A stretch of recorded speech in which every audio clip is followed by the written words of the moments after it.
I feel like we're like a family that meets every Sunday after church. Yes, it is. Hangs out. Don't mock Or it. group therapy, maybe? Something like that. Just Something like that. I can't do anything. I think I made you all the like full host. So Yeah. now I am powerless. Powerless, which is very upsetting. I can make you the host, or No, it's fine. I can handle it. All right. I don't gotta drive all the time. Okay. All good. No. Keeping an eye on things. There's the folks. See, they're outside today. Oh, cute. Hi.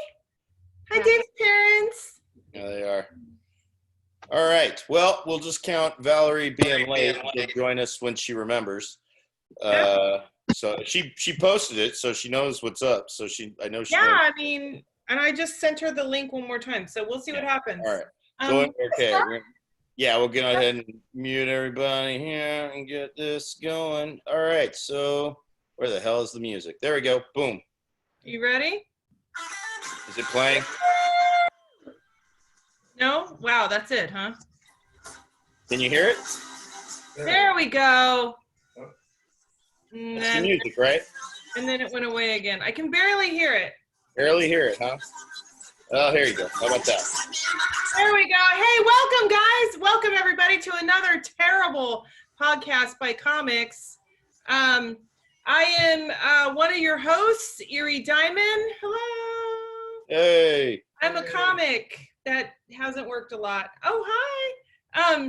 And this is my co-host, Mean Dave. Say hi. Hello. Hello, everybody. Mean Dave. Say hi. All right. Well, welcome, guys. We're very excited to have you. Thank you so much for tuning in. We really appreciate it. I'd like to introduce one of our guests. He's got a small child with him. That's his daughter.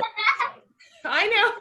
Well, I hope. I've never seen this kid before. Why did exactly? Why showed up?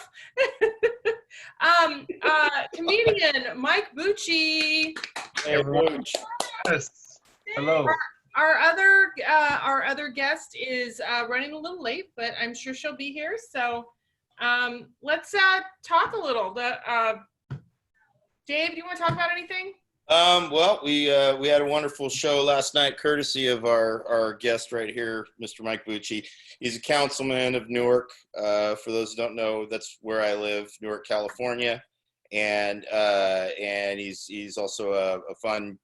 He's a new comedian. So why don't we give him the chance to introduce himself in our Listen Up segment? So go ahead, without further ado, Mike Bucci. What's going on, guys? So, my name's Mike Bucci. This is my daughter, Kendra. She's a ham. Gets it from her mom. I am not a ham. I've been doing comedy for almost a year, coming up on my 1 year. And during the day, I am the council member from Newark. And, and my kid is really distracting. This is going great. Right on. So you have a child. You just have one child, or? We do, yeah. I have a cousin. Okay. We had the bad one first. Usually people have the good one first, and then they have a second one. We're out, one and done. Yeah. Got it. How old is she? She just turned 5. So 5? She's 5. Yeah, we're going into kindergarten this year. She's a handful, and I feel bad because she's been stuck in here with us for 3 months. Can't go see anybody, and we're still working from home, so it's been a challenge. But she's off. She's already forgotten about me now, so happens that fast. I think I did see you do comedy, actually. You did comedy in Hayward, right? At Sean Boyle's show? Yeah. Yes. That's where I've seen you do comedy. Okay. So, yes. He is pretty funny. Hi, Laura. He's pretty funny, actually. Hey. Yeah. Because you're fairly new, correct? How long have you been doing comedy for?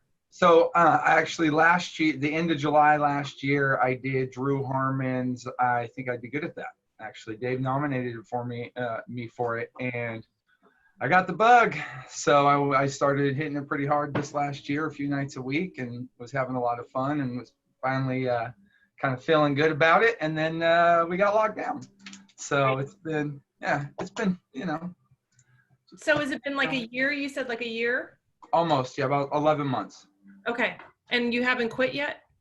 No, no. Well, I don't think the last 3 months count as quitting, but I haven't been doing it. So Well, no, but I think a lot of us have quit at some point and then restarted and then decided, sure, we'll just restart. So I was just curious, like, have you had that yet? No, you haven't Not gone yet, that no. hard yet? He had no. more of a slow, I would It's say, like, fine. he when he started, he did I think I'd be good at that. So his first set was at the Punchline, to a really good audience, mostly all the Newark locals that know him and his good family and friends and stuff, and other people, and it went really well.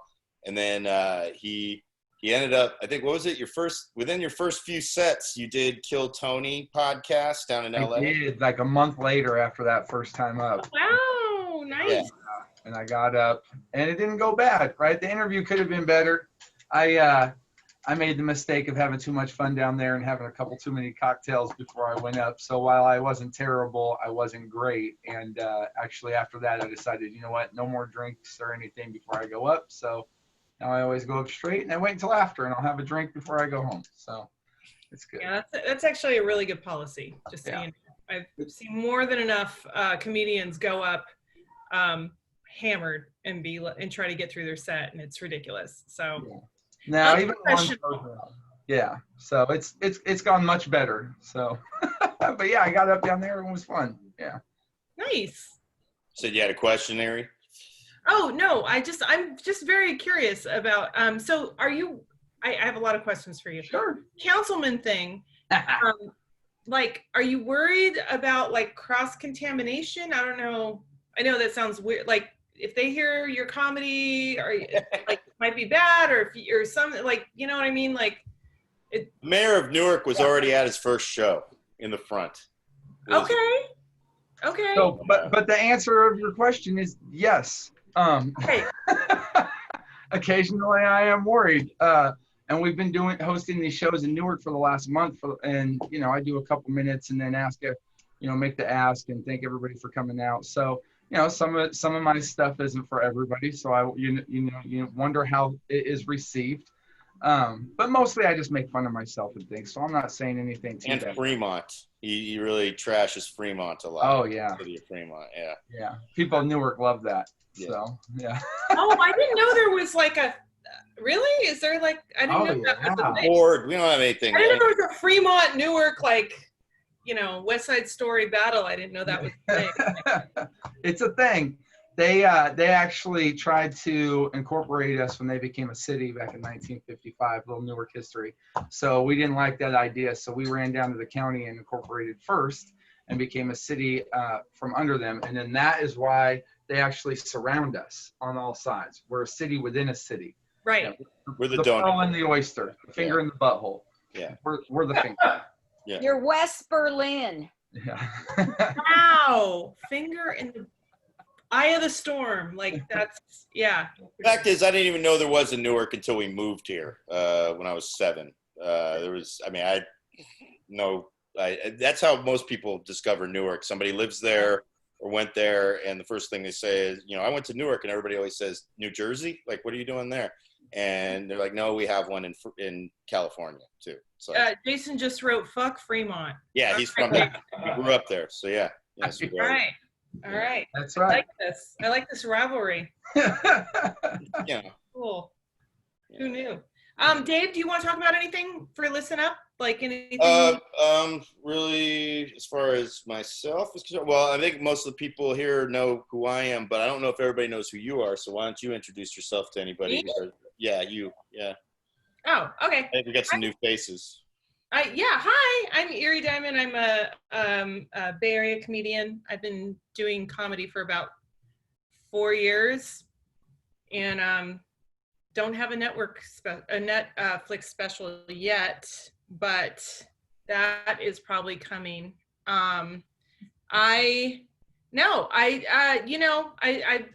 It's been really weird not doing comedy live. I finally did a live show this last Friday or Thursday. It was Thursday. And I have to tell you, it was even weirder because it was an outdoor thing. and everybody had masks on, and even though I could hear them, I couldn't really see who was laughing. So that was weird. And it was like an outdoor restaurant, and they had us on like a flatbed on the like parked in front of the restaurant, which was really weird. So you know what I'm talking about? It's the San Rafael one that Griff does. Yeah. And it was interesting. It was like good, and then it was weird because I was doing crowd work with like there was like a parking lot next to the tavern, and I was doing crowd work with like a couple standing next to a minivan who were like getting trashed out of their minivan. The whole thing was fucking weird. It was like I felt like I was doing a tailgate party or something. It was the strangest, but it was so nice to see actual people, and that was terrific. And yeah. These are actual people too here, Eerie. I mean, just so you know. I mean, they're just But on. I can't touch them. Like, it was interesting to actually have screen, you know? human bodies like in front of me. Like I could have been attacked at any time. Like here, not so much. That's the measure. Okay. Yeah, So violence can occur. Yeah, it was interesting. But yeah, no, but that was interesting. It's weird, you guys, if any of you are performers in any way, it is really weird to not be actually in front of real actual people. I mean, it's a little less scary than it is when you're in front of actual people, but it's also, there's this weird thing. You just, you know, it's like a drug. You get used to that lovely feeling of like being in a room with a bunch of people and they're laughing and you're like, hi, I'm an amazing person. And then, I don't know. Anyways, okay, that's me. This is what happens. Why do you ask me to say things? And then I go off on a Because weird... you're part of the show, Eerie. Oh, yeah, sorry, I forgot. Yeah. We wouldn't have a show if it weren't for you. No, thank you. I appreciate that. So you did that show. I did a weird show last night or yesterday, not in the evening. Actually, I'll put the link up for it because it's still up. I got to host an online variety show for the band Mordred. And for those of you who watched my In the Meantime with Mean Daves, I did a little explanation about this band. They're a thrash band from when I was a kid. They were a thrash band, but they're kind of they're a different type of thrash band. They have a DJ. They have a DJ scratching and doing samples through their thrash metal. And one of the things I like to point out is that they were very innovative. This was before nu metal and all the hip hop metal that was coming out in the 90s. They were a thrash band that had the scratching, and they were so innovative that every thrash band since has never gotten a DJ. Just that they've never had any need to, because it's just one of those ideas that just I mean, it works for them. I just never it's one of those things. It was kind of a gimmick at the time, and but they make it work. They sound cool, and I never had any, you know, I haven't thought about them since I was probably 13, and then next thing you know, all right, we're adding a new person here. Let's hope they're not a Zoom bomber. I'm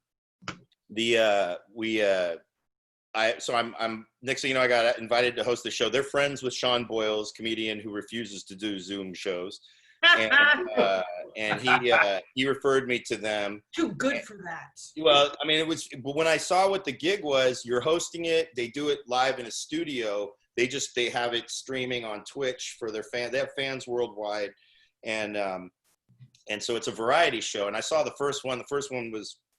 I saw what they were trying to do. It's kind of a clusterfuck. It's still a little clusterfuckish, but they were much more organized this time. And I wrote some sketches for it that actually, I'll put it this way. It was when they first hit me up to do it, I just didn't want to tell them no, because I don't have a good excuse. We don't have anything to do right now. We're in quarantine. So it's not like I could tell them, I'm really busy. That's my day to kind of choose what porn I'm not going to watch. You know, I don't have a good excuse. So I basically was like, yeah, sure, I'll try this out. And then when I kind of saw what was involved, I didn't know if I really wanted to keep doing it, but it was too late to say no. And then I followed through, and it actually was a lot of fun. I had a good time, and like I said, the repeat is streaming for like 2 weeks on the Twitch site. But it was kind of performing for live people but they were just all involved in the show. They were there, like the band and their crew. But I had the DJ scratch like sound effects to respond to my jokes. So Oh, I love that. And then the closest thing to an audience responding or whatever has been the courtesy of this gentleman, Mike. Why don't you tell them, Mike, what you came up with to combat the shelter in place lack of comedy? So we have been hosting a drive-in movie or a drive-in comedy kind of movie theater thing for the last month. So we just did our fourth night last night. And as luck would have it, when this all started, we had already been hosting movies in the park here in town for several years as part of our work with Relay for Life and the American Cancer Society. So we are also one of those crazy neighborhood houses that has the Christmas lights that you pull up and they flash to the music. So we had an FM transmitter. So I had been trying for a couple months now to just have some sort of drive-in event. And after chatting with Dave and stuff, we decided to make it a live drive-in comedy show. So we have a stage and it's built on top of a old gardener's trailer. It's, it looks like a mini wrestling ring.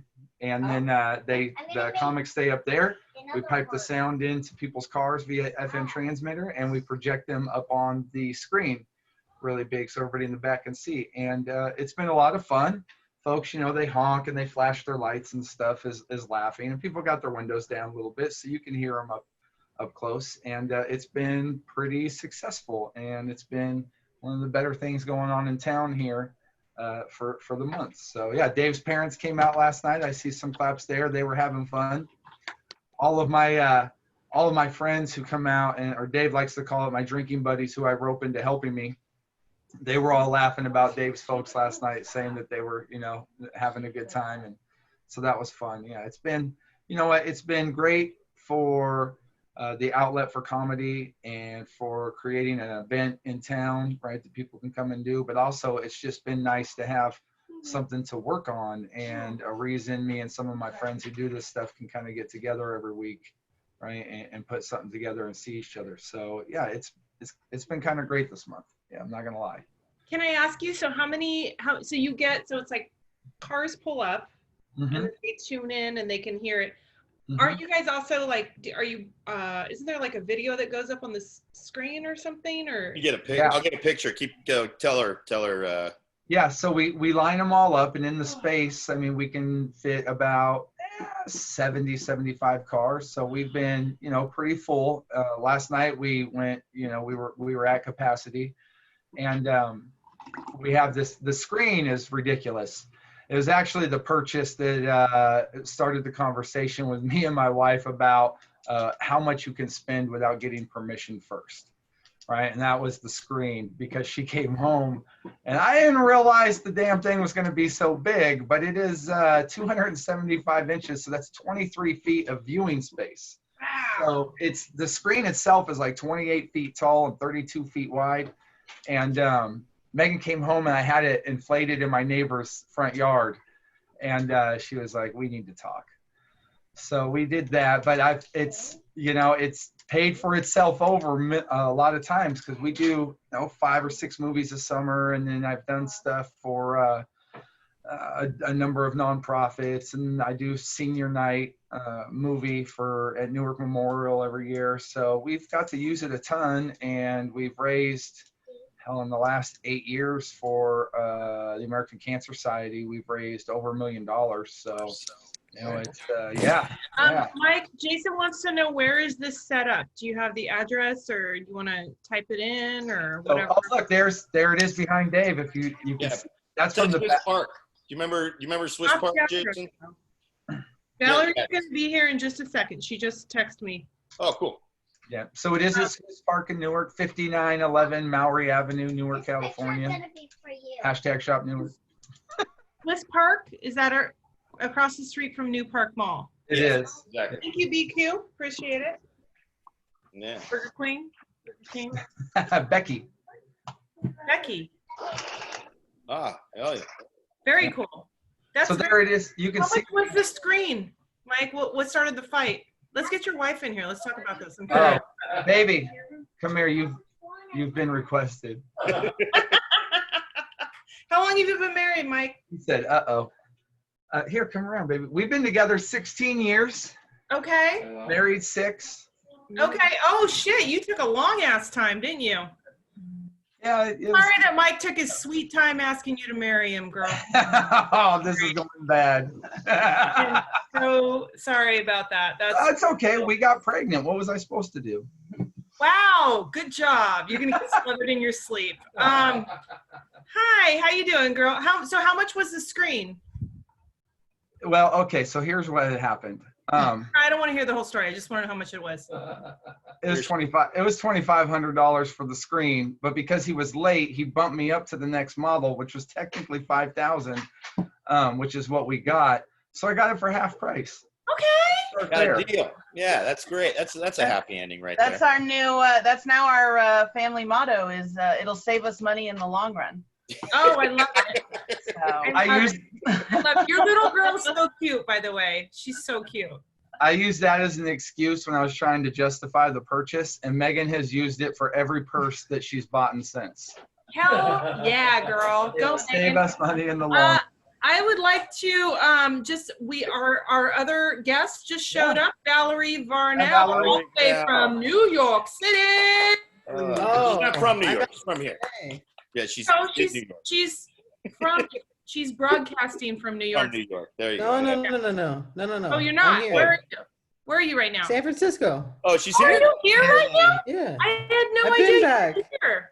Oh, you shit. Yeah. Back. I had no idea. Even I've been better. back since Idea. April 30th. Did you Oh, move geez, back, I or didn't know are you moved back, or are you going back there? I don't. I mean, I thought I was gonna go back, but it's not looking like it. Yeah. So, Wow. Well, you know what? Yeah. That's And exciting. I was Have you asleep. back. I thought this was 7, so I'm super sorry. No, it's And I'm okay. done. But you Oh, know not a what? problem. I want you to know that I'm actually really happy you're not going back because I am so excited when everything opens up. I'll get start seeing you out in clubs and stuff. Just so you guys know, Valerie Varnale is fucking hilarious. She's a great Thank you. comedian. Yeah, she's a great. Do you want to tell us a little bit about yourself, Valerie? Yeah. Introduce yourself, Valerie.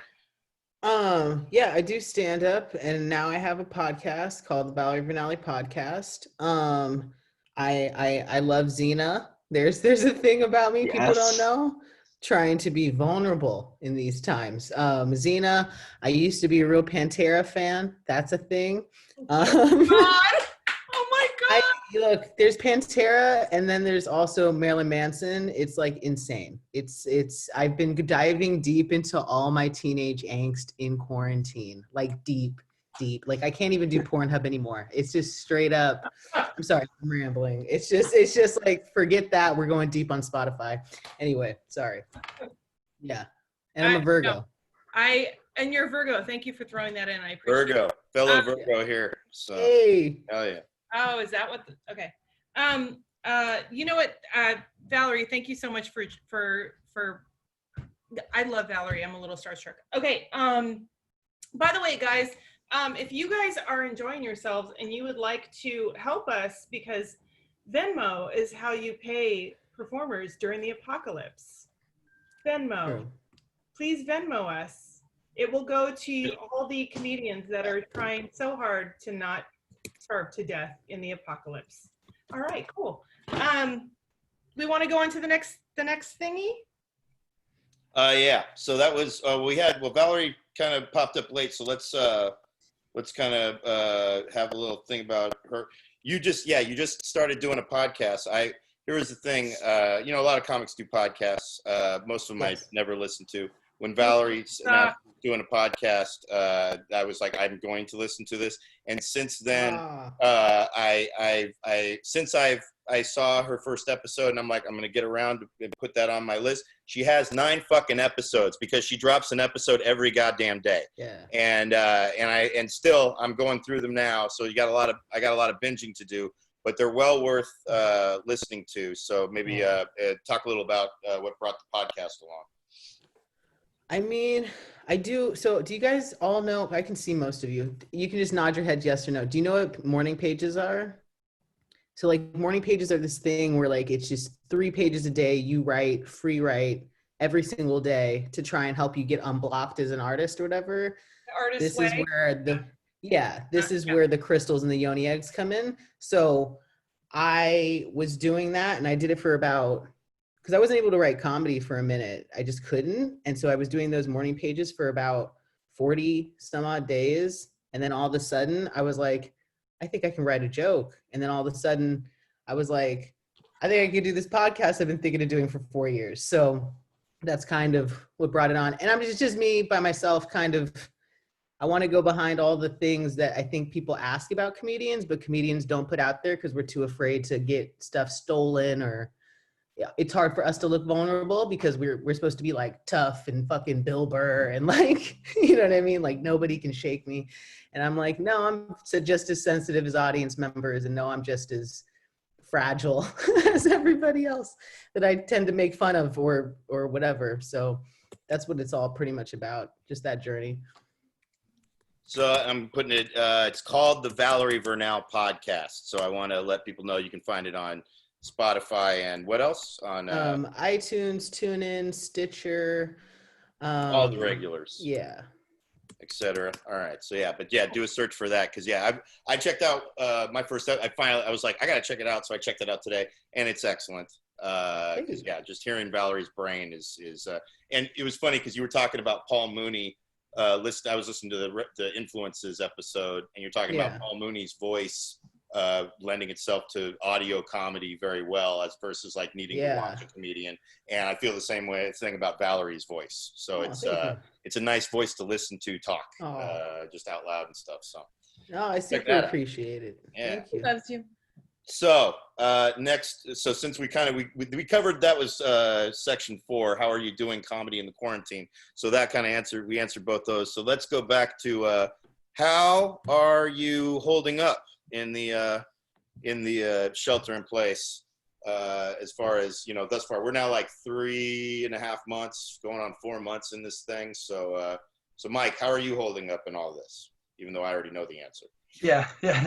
Dave comes over. He's in my social bubble, so he's here. No, you know what? I think much like Valerie in the beginning, I was just unable to write and was not feeling creative or motivated or anything else. So I started building a tree house for the kids.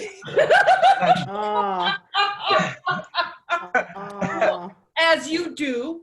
And so it was helping me kind of have an outlet, and we're in a smaller house here, so it keeps us from being right on top of each other. So I did that, and then as soon as we started talking about the driving and things, I started building the stage and working. I've been feeling a lot more creative, and just like I said, having an outlet, even just a physical one, right, to build something has been extremely helpful. And it's been nice the last couple of weeks. We put the kid in day camp, so that has helped. But we are, blessed to be some of the folks that are able to work, right, and still keep our jobs and spend a little extra time with the kids. So, admittedly, it hasn't been as difficult on us as it has been for a lot of folks out there. So, I'm thankful for that. I will tell you from the council side, which is crazy, a pandemic, quarantines, all the, social unrest and everything that's been going on. None of that was in the job description when I applied for the work. And that has definitely been and just something to navigate that I had never really, anticipated. So I'm kind of proud of what we've done as a city on that front with all of those issues all at once. And, I think when you get into these positions, and, the only reason I'm here in town is because I love my community and I like serving it. I have no dreams or aspirations going to Sacramento or anywhere else.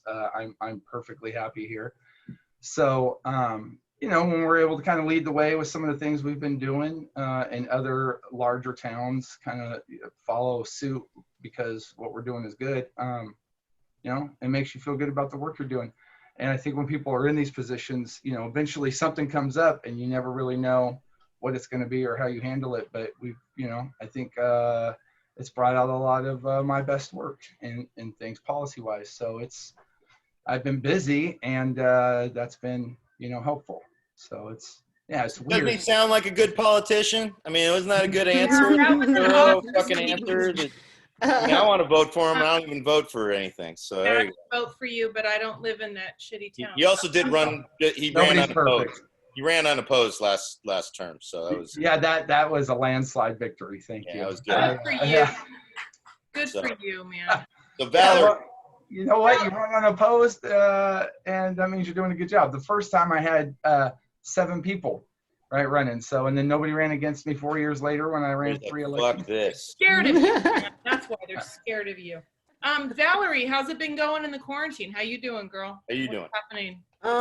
I mean, now I'm doing way better. I mean, when I started, because like I was still working at a health food store, and so in New York, when it was like 700 people a day dying, so Shit. I wasn't able to quarantine for a long time. I was just seeing all the stuff in California, going, what do people mean? Like they're not going outside? Like we're all still in business here. Like everybody was texting me like, what hand sanitizer? Do you have any? I'm like, why wouldn't we have any? Like it just like felt apocalypse now in California. So I thought I was safer in New York. And then that flipped overnight. And then I quit my job and I was like, yeah, no. But I'm doing much better now. I mean, it's California, sunshine. Yeah. And I think, I mean, I know people don't love Gavin Newsom, but this is one of the few times I'm like, you know, I love hey, him, actually. better than Cuomo for me. You know what I mean? Like, yeah. Can I ask you, I'm very curious about what, and I guess we're going into, can we go on to the next question, Dave? Is that okay? That's what new comic versus comic in New York? Yeah, I'm Yeah. really curious Start with Valerie, to know what it's like to do comedy in New York, like the scene and just how it differs. And I'm just really curious about that. Yeah, I mean, I'm also one of those weird comics that like I can get booked on something really good and then also still be open micing. So, because I'm not above an open mic in my opinion. So it's Good, like, because none of us should be. yeah, it's really, really, really tough for some people to get booked or seen. And even if they are really good comics, there's so many people and it's very, very much like if you're coming here, this is to be a professional. Like you want to be on television one day. You want to be on a late night show one day. You like, this is not like the only place that it was like super fun and reminded me of the Bay Area was in Brooklyn. Cause it's not Manhattan. So it's kind of like out of the way and like they can do more shows like we do them where it's like, all right, we're in the back of a bar and there's a parrot in the corner. We're going to do comedy. Like that's where you're like, okay, this is going to be fun and whatever. But it was hard to navigate because there's so much ground to cover. I mean, 5 boroughs, they all act like different states completely. Like we think it's trouble to go from like Sacramento. Like I would never go to Sacramento, but the reality is the distance from where I was living to maybe Staten Island, same thing. You know what I mean? Like, and so that's part of the scene that people don't, I think, account for is like, you're going to get exhausted just purely on travel by train. Like that's it. But I don't know. Every single person that shows up to mics though, they come with jokes. That's like the one thing, the worst comic in the room has a tight 5. Like it's not even a thought. Like it's not even a thought that they would riff at a mic. It's not even a thought that they would do crowd work at a mic. It's totally different than what I was geared towards. I was like, oh, we're just supposed to have fun. You're supposed to do whatever you want. And they're like, no, like, yeah, there's rules to this. But everybody's super supportive too. That's another difference is nobody's going to walk out on your set because it's lotteries. Everybody will listen to you. Everybody will even, I mean, they're not going to like bombard you with feedback, but every single person will stay there and listen and not be a total dick. Like I didn't remember any mics where like comics heckled each other. It was like, no, we're here in it. And because the comedy stores, I mean, not the comedy store, the comedy sellers there. So we all know where we fall on the shit list. Like none of us are better than anybody. Did you, so like when you're doing, okay, so did you have to like tap into something in order to get, in order to start getting booked, or was it more like you just start going to mics and people start saying, hey, you want a set or whatever? I'm just very curious. It was a combo. Like I would, if I showed up to a mic and I was like, on top of my shit, then yes, I could get booked from that mic. Mhm. When it came to like things that were more like, I got to do the Stand in New York, which is a Manhattan club. That came because the booker had known me from San Francisco. Like Mhm. that's something that I wouldn't have gotten, I think, if I just started a year in New York. Like Right. there was definitely a rapport I take a there. guess. Was it Jeff Zamaria? Yes. Yeah, I knew it. Yeah. So, would you say this is the other question. So you guys that aren't comics don't know. There's like shitheads in the comedy scene, and then there's like really nice people in the comedy scene. No, there's not. Did They're you? all good. Ha! Thanks, Dave. Valerie, would you consider, like, you said it was like a friendlier comedy scene, like people more have your back, or no?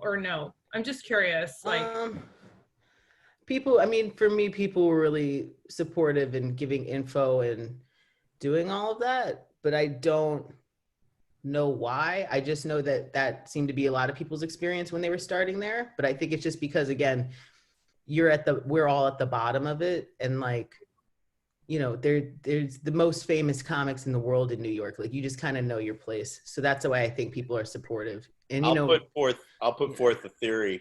It's because you're good. oh, That's probably why. you're excellent. And you're So, incredibly humble. But I also though I've watched Valerie from. I mean, I remember when I first saw her at Brainwash, and oh, she was wow. one of the Aw. people that I had heard about. I saw her face around. You were less than a year at that point, and you know, there's people that take this very naturally, and you just seem like one of them. And I remember I think I booked you to I don't know if I definitely booked you to be on it. I don't know if I booked you to close it out, but you were on one of the Best of SF shows Yeah. that I think I was booking at the time, and that was the thing. It's I like an angsty person on stage. I like when they're like when it's cathartic and all of that, and it's a lot of fun to watch somebody who's new who's also like really cool off stage and all that kind of stuff. And so what's it say? Valerie, what's the scene in New York for women's comedians? Still the old boy network. So That's why Brooklyn was cool. Was like there was a lot of spaces that didn't feel that way because it's very DIY, like San Francisco, where it's like every place is a capitalistic place. Every place is like any place that I can get any way I can get more money. Come and do this, and even better if it's women or if it's people of color or if it's queer or if it's any of that.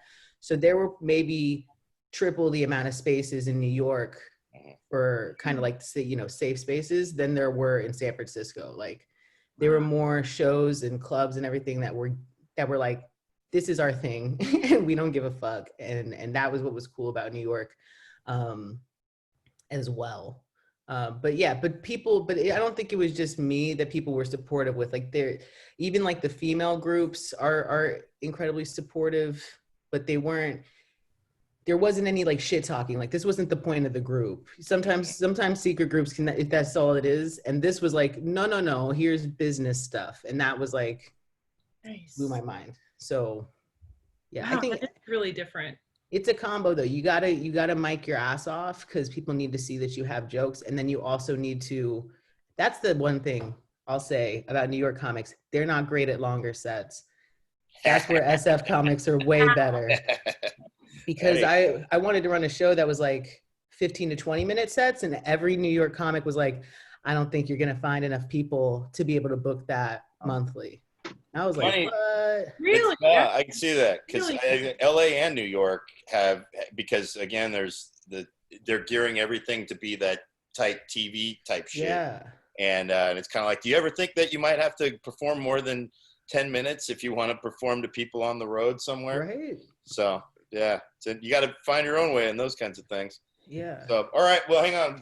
Before we'll keep talking about this, but also on the flip side of that, when you're at the bottom and you're completely and you're just another straight white male being a new comic, how is that experience, Mike Bucci? Yeah, would you like to talk about being a straight white male regular person? Get a straight white male's perspective and get a word in edgewise. How about that? These days? I know everybody was waiting for this. Not wearing a Coke USA t-shirt, Hey, come on. Coca-Cola's great. motherfucker.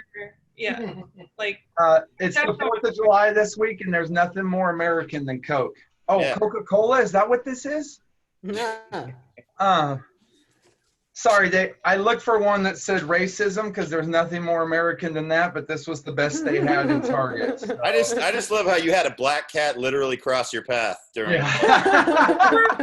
family members are gonna come into the bring your grandpa. Like, what is happening? Yeah, we got dogs and cats. So, oh, geez. Thank you for that great introduction, Dave. No, you know what? I'll be honest with you. My Valerie is amazing. I've heard her perform and stuff, and you know, she is going to be able to make a living and do this for. And me, this is more of just a hobby that I love, and it's a passion of mine. Right? I don't have any kind of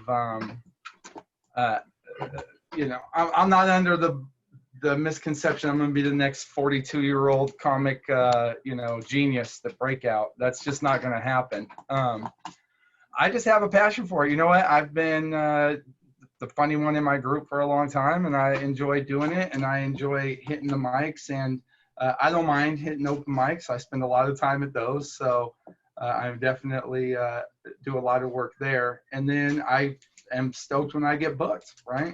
And being in less than a year, if I can get booked twice a month, I mean, that's pretty good for me. And it is what it is, you know. I always looked at this as sort of a outlet separate than some of my political work, right? And I talk in front of a lot of groups, but I've always interject humor into it.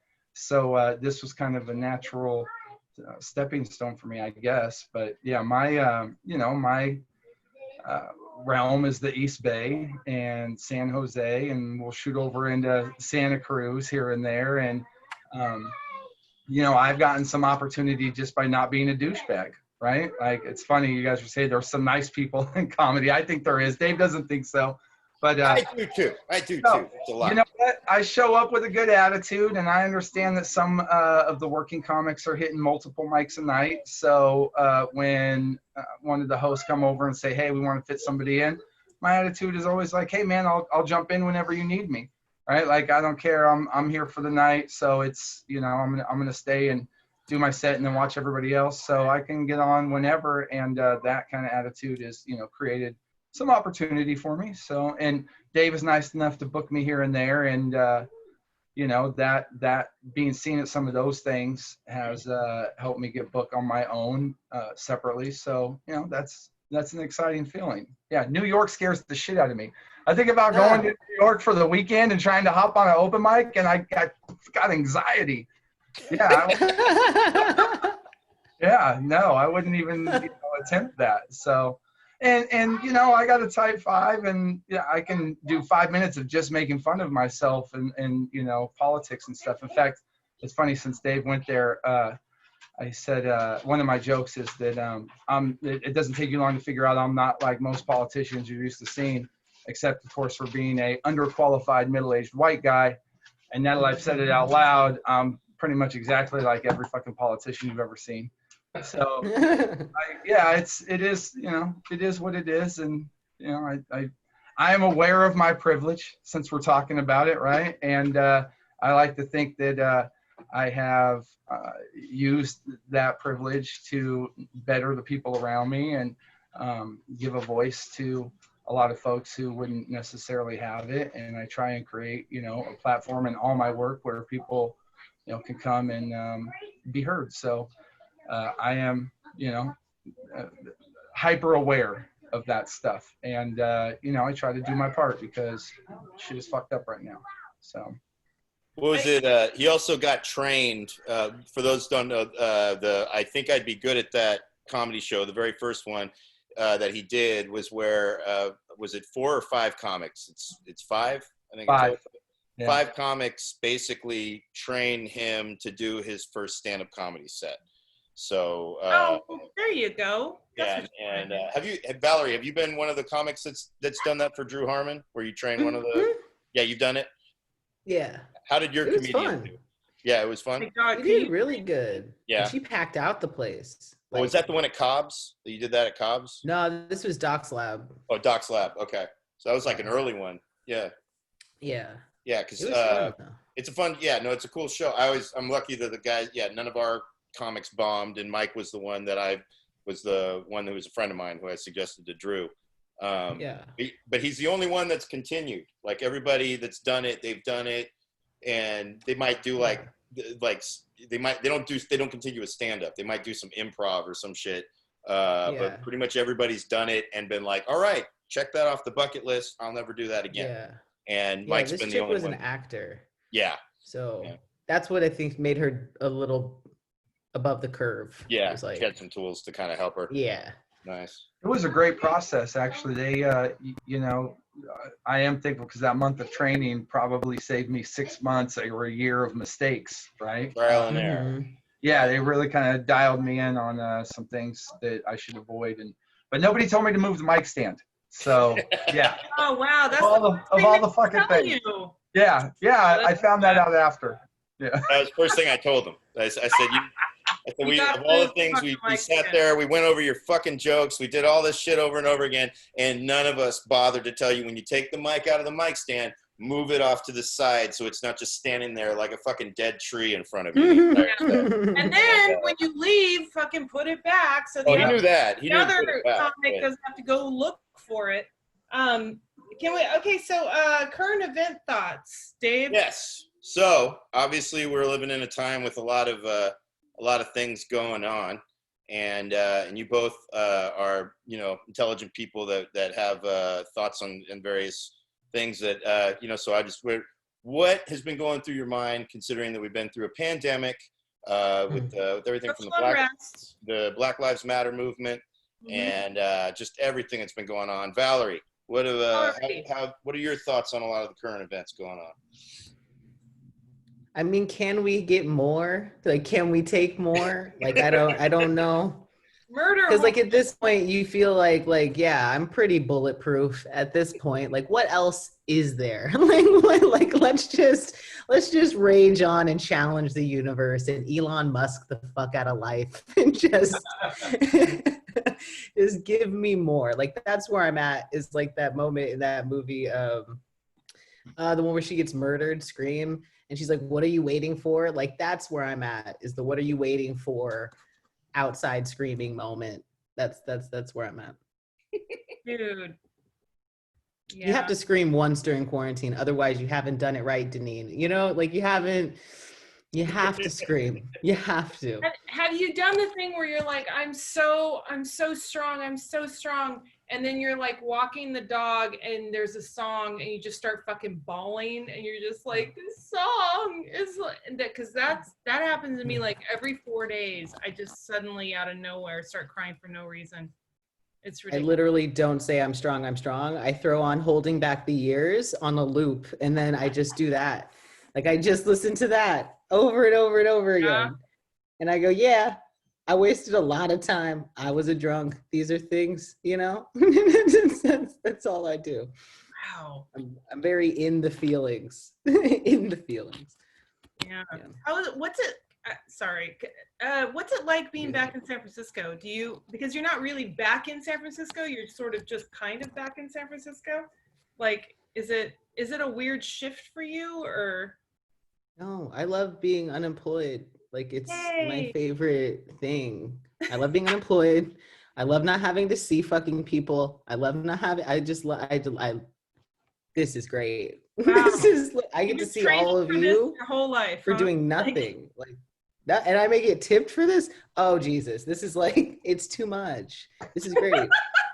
Me and Dave, as a Virgo, are we not living our best fucking lives? Everybody's been bitching about the quarantine since they got into it, and then after I learned about Zoom and that you could do comedy from home, and that also more than half of these fucking idiots are like, I'll never do a Zoom show. I'm like, fine, more Zoom for me. and yeah, because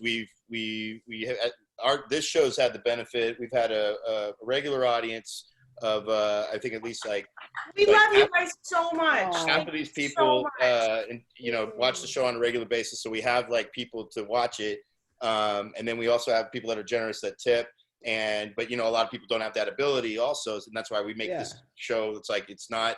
It's something more because also this is like a different comedy show. This is not really a comedy show. We talk about comedy related stuff. Sometimes it's funny, sometimes it's very meaningful and all that, hence Meaningful David.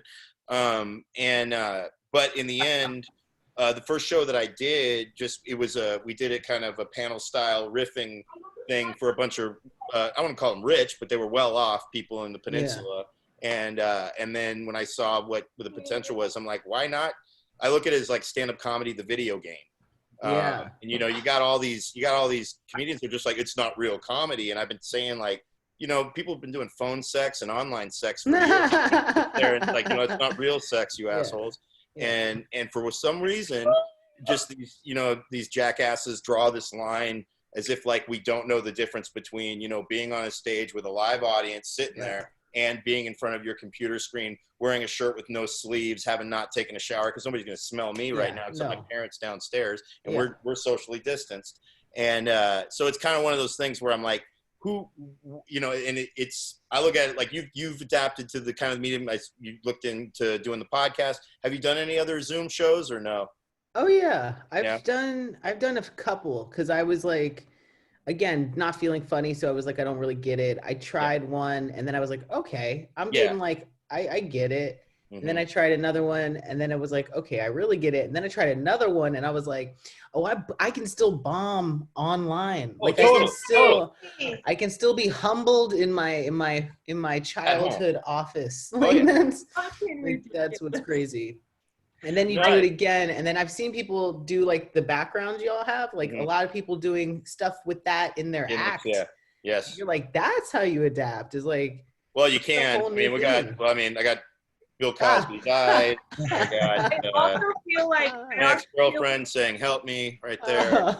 We got we got Louis C.K. I'm so sorry. Dude, drinking Clorox. Yeah, we got a bunch of Okay, thank you, Dave. Fire. I also feel like it's Mike Bucci. Mike Bucci. One of his friends. There we go.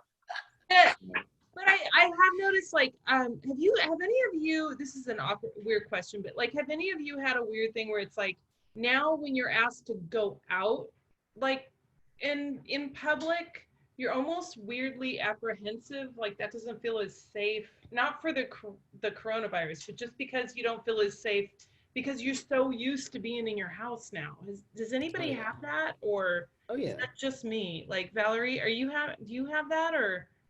I mean, I have social anxiety anyway. Like, I'm atypical comedian. Yeah. So Mike doesn't. I know that. Mike, you're fine. No, you know what? There's a few places that I have to go that I'm always good, because I'm still working, right? So I do. I have to go be on site at places, and you can, when you're around a lot of strangers and things, I have to be there for work. And unfortunately, a lot of people just aren't even respecting the 6-foot rule, right? Somehow masks have become political and a bunch of other bullshit. Yeah. So, and they don't even care about your own thoughts. So I'll be wearing a mask and they'll just walk right up on you. And so I don't, I'm not a fan of that. And people just, people are crazy. I don't know what the hell's going on. I don't know why this is a thing. So sorry, I lost in another thought there, but people. This is something I can't do anymore right here. This was me performing to a bunch of people in a convalescent home.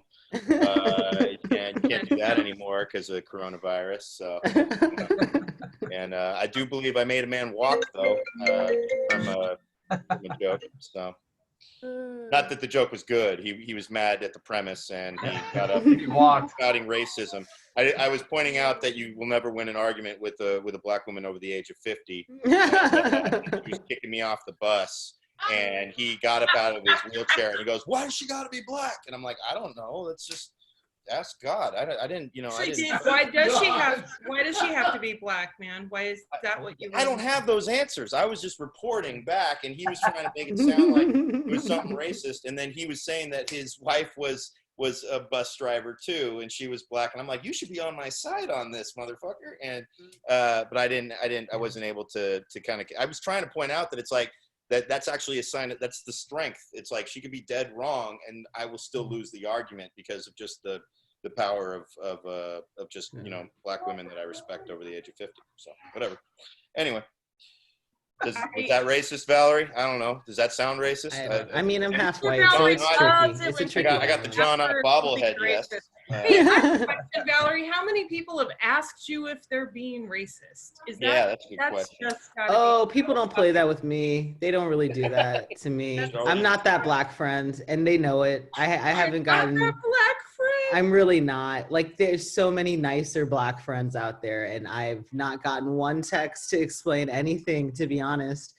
Not one. I have one Latina friend who she'll update me on systemic racist structures every week, and I just let her send it. I just go, "You're the only Bolivian in California, so you just need a friend. You need something." Kind of like, no, I send out a Just for Today text every morning from the NA literature Just for Today. Yeah. And most of the time they don't read it, no doubt, because I barely even read it when I'm sending it. But Yeah. it's just something to like make us feel like we're doing something, I guess. Oh, I'm caffeinated as hell, so I read everything. Oh, nice. But she's just sending stuff like Instagram screenshots. Like, that's what's getting sent to me, not like, gotcha. do you know what I mean? It's the Instagram university stuff that is interesting. Oh my God. Okay. Well, we're almost out of time. Let's